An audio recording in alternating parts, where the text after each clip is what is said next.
சும்மா ஒரு டாஸ்க்கு சொல்றேன் பரலா. உங்களுக்கு நான் ஒருத்தவங்க பேர்லாம் சொல்லுவேன். அவங்களுக்கு சாங் டெடிகேட் பண்ணுவோம். ஓகே ஓகேவா? ஃபர்ஸ்ட் வந்து உங்க அம்மாக்கு. அம்மாவுக்கா?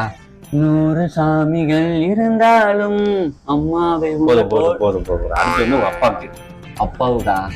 தெய்வங்கள் எல்லாம் தோற்றே போகும் தந்தை சூப்பர் சூப்பர் சூப்பர் மச்சி. அடுத்து வந்து உங்க தங்கச்சிக்கு ஒரு பாட்டு பாடு. சிஸ்டருக்கு. ரத்தத்தின் ரத்தமே இனிய உடன் பிறப்பே. சரி சரி. அடுத்து வந்து உங்க உயிர் நண்பன். நண்பனுக்கா? ஆடுவான் பாரு சாங். ஒரு வண்ணவில்லின் பக்கத்திலே வாங்கி பார்க்கிறேன். வானவில் பாட்டு விட்டு வேற பாட்டு பாடுறா. வேற பாட்டு பாடு. நல்ல பாட்டா போடுவோம். லைவ் போயிட்டு இருக்கு. ஓ நிற்பது ஃப்ரெண்டா வானவில் தானா? ஆமா தவிர சொல்லிட்டு டேக் பண்ணுங்க. ஆமா